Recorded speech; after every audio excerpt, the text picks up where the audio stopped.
straw won't even stay. Wow, this looks so big on the camera. I told him, I was like, is this an extra large? He was like, this is a large.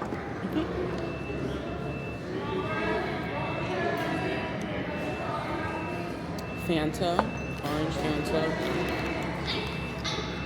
with Sour Patch Kids. What is that? Is that his live? No, I'm just vlogging. Oh. I'm not live.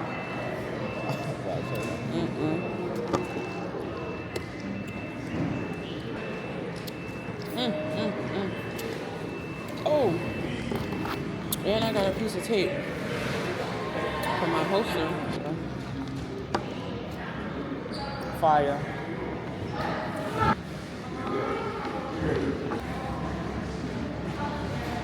They didn't bring back Henry. They got a, it's called Green Lantern, Guy Gardner, buzz cut. Like that. The Wonder Woman franchise it had so much potential.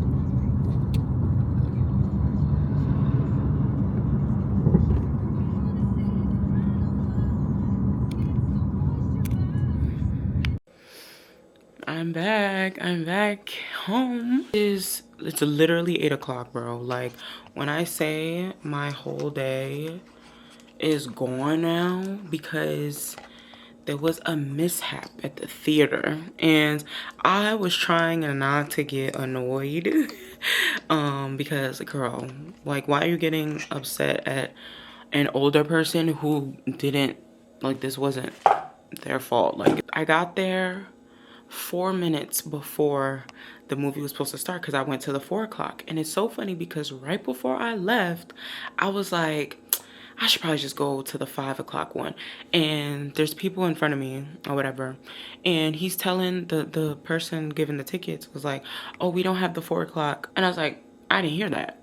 I did not hear that. So I wait till he gets to the next person. He tells the same person. I said, what? So they were having like showings like every hour. He was like, yeah, somebody fell in the theater, so we can't use that theater, so you have to wait till the 5 o'clock one if you want that, bro.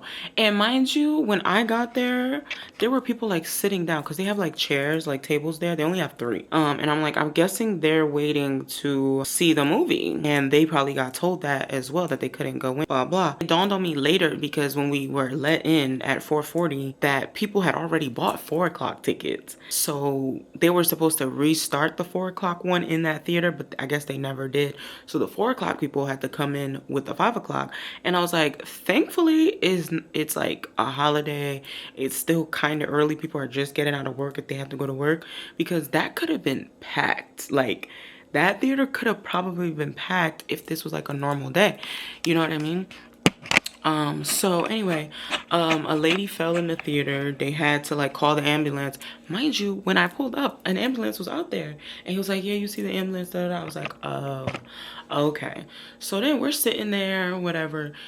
4:03, right? 4:03 comes around, and they are wheeling the older woman, it was an older lady, out. And they didn't put her in a stretcher or anything. She ended up like walking up. Somebody came to pick her up, and they like just walked her out or whatever.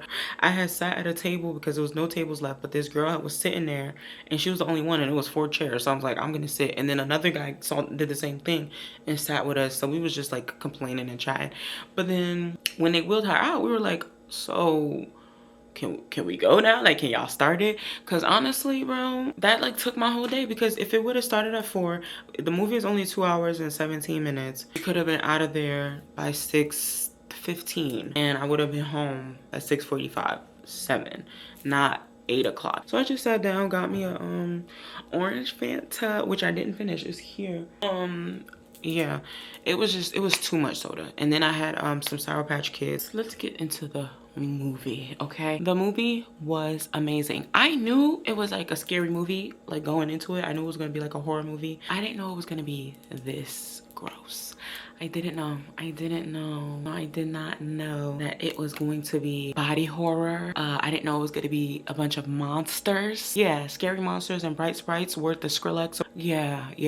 And it was amazing. Back when I was like a big fan of horror movies, I loved gore. Like, it's something about the crunching. Ugh, it's so gross, but like good, you know? I honestly need to know who was responsible for that makeup, the wounds, all that, the body morphing of it, the ending scene of them. Oh my God. Like the ending scene of them disintegrating, ate it up. Ryan Coogler, you're mine.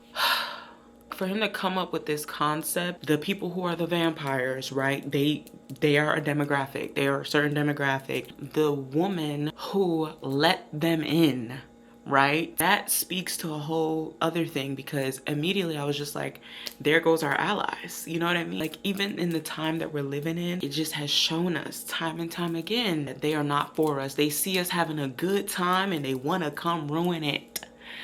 And then for you to still stroll up with this white girl, it was so good. The girls that get it, get it. The black woman who they were calling a witch, right? She was right the entire time. Down to that first feeling of uneasiness, which we all felt in the theater as well. Like immediately when they showed them 3 people showing up with them banjos, I was like, oh no. And then they started singing. I was like, no, siren song. I don't like it. It's weird. It's incantation.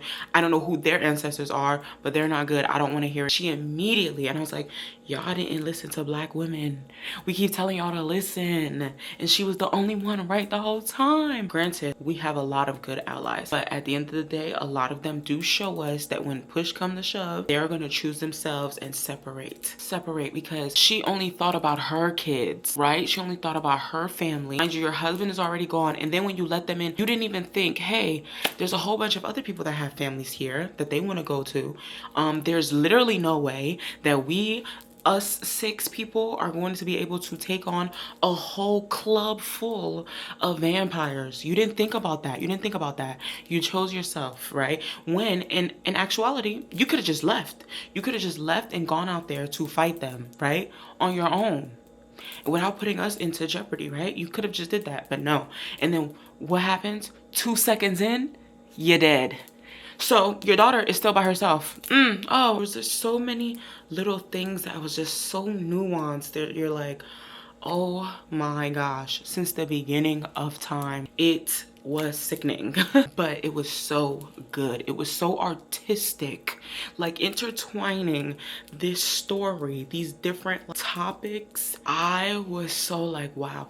The sound design, the music, and the kid that plays the pastor's son that plays the blues really well, his voice, I need to know how old he is because he looks very young, but his voice is like so eerily like ancestral. Like, it's so big, it's so grown, it's so painful. Your voice was made for this. You know who he sounds like? And I immediately thought this was Jacob Banks. Tell me you don't want me, tell me you don't. He sounds just like him, or like similar to him. Intertwining of the music and us speaking to our ancestors, how music links the past, future, and present. That scene, I was just like, oh, this is so beautiful. The scene of them walking around the juke joint and the music is blurring the lines between our ancestors, but also blurring the lines between all the cultures, right? And then you know I'm Nigerian too, so when I saw Sis at the end with the orange beads, I said, yes, it was everything. They ate it up. Michael B. Jordan stepped his cookies up because his acting was so much better. And I love Michael B. Jordan, but at the same time, I can admit that he does have some performances where, like, some of the spots I was like, ooh, that delivery felt like I said it, and I'm not an actor, you know? So I can admit, I'm not delusional or whatever, but I loved his acting. I can't remember her name, but she was in the Loki series. I love her. I think she's an amazing actress. I think she's gorgeous, and she ate this role down, and she knew she was gonna die, and she told that man, I want to go to my ancestors. Please don't leave me here with the soulless weirdos. It gave Killmonger, bury me in the ocean. Yeah. Everybody ate. They brought Ruth back. Ryan Coogler, Ruth. and Michael B. Jordan. Oh, and Ludwig Göransson. Yeah, my favorite Swedish man. This movie is so good. The textures, cinematography. There's scenes where they're like driving down the cotton field. I need that as a photograph. Oh my god, this movie was so good, bro. It's sick. They built these creatures. When homeboy from 8 Mile gets shot in the face, when they're contorting their bodies and getting up, I was like, oh my god, eating it up. I'm eating it up. This is so good. And it's so crazy because I was in the movie theater and a lot of the people like weren't picking up that they were vampires. I immediately knew it was vampires when they came to the door, 3 white people, and they wanted them to invite them in, and I was like, oh, you need an invite. I watched every season of the Vampire Diaries. They need to be invited in. And that's when I immediately knew something is weird. They're off, like they're weird. And then the white girl, when she got turned and she came back walking like normal, I was like, they ate her. She's a vampire. And when she told him, hey, don't just stand there, just let me in, I was like, oh Lord. They just let her in. And they did have an end credit scene. The pastor boy, he lived. You saw him leaving with his guitar. Part of me was like, oh, he's gonna put it down. Maybe he should put it down. It's safer. Do gospel music. But then I was like, this literally made him feel so alive. And this was his connection to all of his people, past, future, and present. Don't let this experience win. And that's what I immediately thought. I was like, because I was like, oh, he's probably just gonna put it down. Because I felt like sometimes when you go through something traumatic like that, you'll be like, oh, maybe it's a sign I should give this up. Or maybe it's the devil trying to be like, that I'm gonna make you hate it. I was happy that he drove off. He went to Chicago like he said he was going to, not in that whatever town Michael B. Jordan and his twin tried to make him go to, and he became free and he got a lot of success doing what he wanted to do and lived a long life. And only for the end credits to come and you see Michael B. Jordan evil twin, the white girl that turned him, come and try to collect. Good Michael B. Jordan couldn't kill him, which he should have. And that's another thing. A lot of this movie was y'all are thinking with your hearts and providing grace to people that are literally here to eat you. They literally told you, we are going to kill you, and you still gave them grace. Does that not remind you of the times we're living in now? They literally said, we're coming back and we're gonna kill all of you. Let me know. It's my brother. It's my brother. I don't want to take the body out. Don't touch him. When you should have taken the body out like the black lady told you. You didn't want to listen. You know, they seem like nice people. They got money to spend, and we need money. Our business that we just started today isn't making any money. Let's go to the evil people to help us because we need their money so bad. So the good Michael B. Jordan killed the evil one, was supposed to do that. And he said, no, just leave my friend alone. You're negotiating with barbarians. You should have just killed them. So yeah, they came to get him, but then he smelt them and said, oh, you about to die anyway. So we gonna let you live out the last few days of your miserable life or whatever. I started out to say, this is a lovely, lovely solo movie date.